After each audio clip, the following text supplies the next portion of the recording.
আসসালামু আলাইকুম সবাইকে। আজকে আমরা 3:1 রেশিও রেজিন মিক্স করা কিভাবে দেখাবো।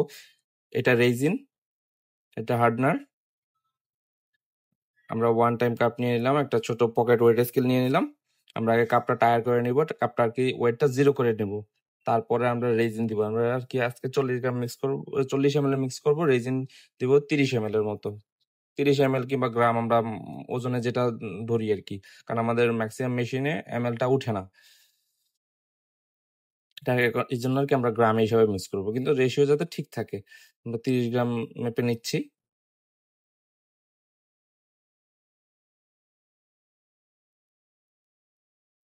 30 গ্রাম নেওয়া হয়ে গিয়েছে। 30.4 গ্রাম হয়েছে আর কি, একটু বেশি হয়েছে, পড়ে গেছে।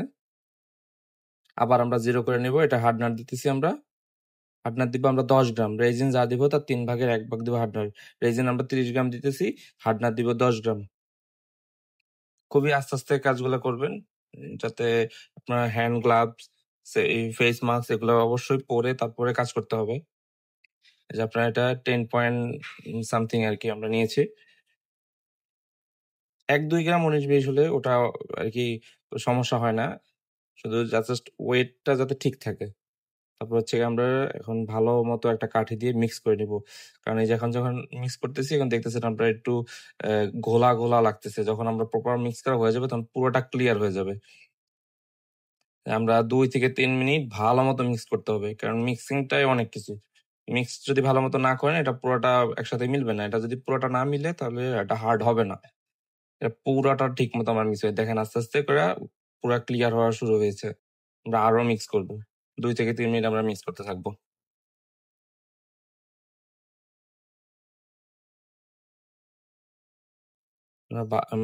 নাড়ানোর পরে, মিক্স করার পর একটু কতক্ষণ রেখে দিব। আর যে মোল্ড গুলো আমরা নিবো, এটা হচ্ছে বুকমার্ক নিয়েছি, 2টা চাবি রিং, আর একটা হচ্ছে গিয়ে ক্রিস্টালের মোল্ড। মোল্ড অবশ্যই আগে পরিষ্কার করে নেবেন। মোল্ড যদি পরিষ্কার না থাকে, ওই ময়লা যদি থাকে ওই ময়লাটা থেকে যাবে।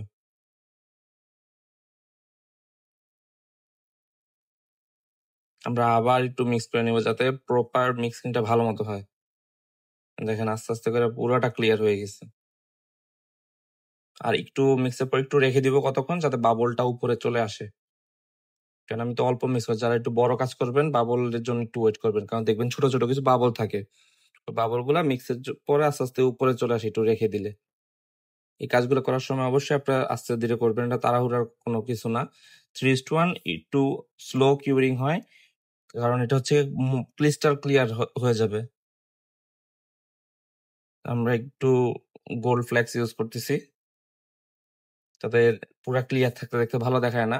এর জন্য একটু গোল্ড ফ্লেক্সটা ইউজ করলাম, যাতে দেখতে একটু সুন্দর লাগে, এটা গোল্ডিশ ভাইব চলে আসে। আমাদের মিক্স করা হয়ে গেছে, এখন আমরা একটু রেখে দিব। একটু মাইকা পাউডার মোল্ডে লাগিয়ে ইউজ করে দেখবো যে আসলে এই মোল্ডে শুধু আমি যদি রেজিনে না মিক্স করি, শুধু মোল্ডে দিলে কি এটা চলে আসে কিনা। এই জন্য একটু মাইকা পাউডার নিয়ে আমি মোল্ডে লাগিয়ে দিচ্ছি, একটু চেক করার জন্য, যে অনেক বাইরে অনেক ভিডিওতে দেখছি যে এটা কিরকম ভাইব আসে। জাস্ট একটু মোল্ডে লাগিয়ে নিব, যে মোল্ডের সাথে কি রেজিনের সাথে কি উঠে যায় না মোল্ডে থেকে যাবে।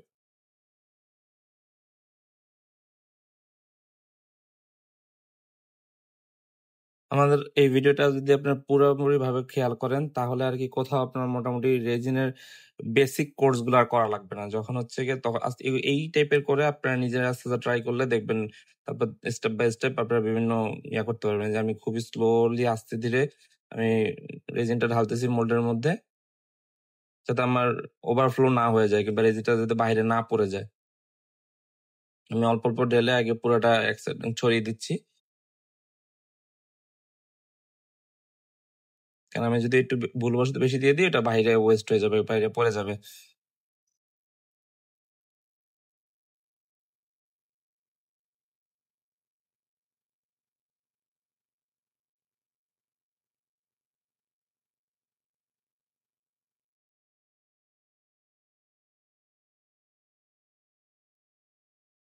মানে একটু একটু করে কম করে ঢেলেছিলাম, এখন আবার একটু পুরোপুরি ভাবে দিয়ে দেব।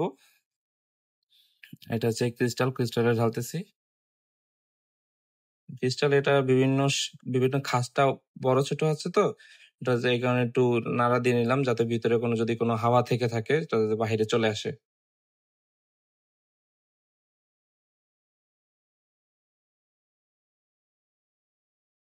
আমার বুকমার্ক একটু কম পড়েছিল। এখন আবার দিয়ে দিচ্ছি। আর একটু রয়ে গিয়েছে। এটা হচ্ছে ওই মোল্ডটার মধ্যে আমরা ঢেলে দিচ্ছি। আমাদের সব মোল্ডে রেজিন দেওয়া হয়ে গিয়েছে। এখন হচ্ছে আমরা ২৪ ঘন্টা পরে এগুলা হচ্ছে ডিমোল্ডিং করে দেখব। হ্যাঁ, দেখলাম আপনারা দেখতে পাচ্ছেন কি সুন্দর ফিনিশিং চলে আসছে। কোনো বাবল নেই। প্লাস কতটা ক্লিয়ার আমার হাত পুরাপুরি ফুল দেখা যাচ্ছে। এটা হচ্ছে ভালো কোয়ালিটির রেজিন হলে আপনার প্রোডাক্টের কোয়ালিটি থাকে অন্যরকম, গ্লেজ অন্যরকম হয়ে যায়। ওটা বুকমার্ক ছিল, এটা চাবি রিং ছিল। এটা আমরা ২৪ ঘন্টা পরে এটা আর কি আনমোল্ড করতেছি। মোটামুটি সব ফুল হার্ড হয়ে গিয়েছে। এই যে দেখতে পাচ্ছেন কতটা ক্লিয়ার, কত সুন্দর হয়েছে প্রোডাক্টগুলো। এবার ক্রিস্টাল মোল্ড আমরা ডিমোল্ডিং করতেছি।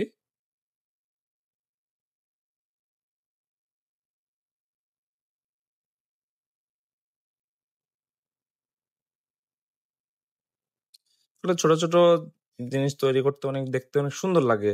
কারণ যখন এটা তরল হিসাবে থাকে তখন একরকম, যেটা যখন এটা হার্ড হয়ে যায় তখন, এর আগে আমি কয়েকটা তৈরি করেছিলাম, এগুলো দেখতে অনেক সুন্দর লাগে, যেগুলো ছোট ছোট ক্রিস্টাল টাইপের হয়। এটা ছোট সাইজেরটা। আমাদের কাছে এগুলোর মোল্ড আছে। আমরা আরো ইন ফিউচারে 2:1 কিংবা আরো ভেরিয়েশনের বিভিন্ন ইউভি রেজিন কিভাবে কি করে আমরা আস্তে আস্তে করে ওটা আপনাদেরকে দেখিয়ে দিব। আমাদের সাথে থাকার জন্য ধন্যবাদ। সবাই ভালো থাকবেন। আল্লাহ হাফেজ। আসসালামু আলাইকুম ওয়া রাহমাতুল্লাহি ওয়া বারাকাতুহু।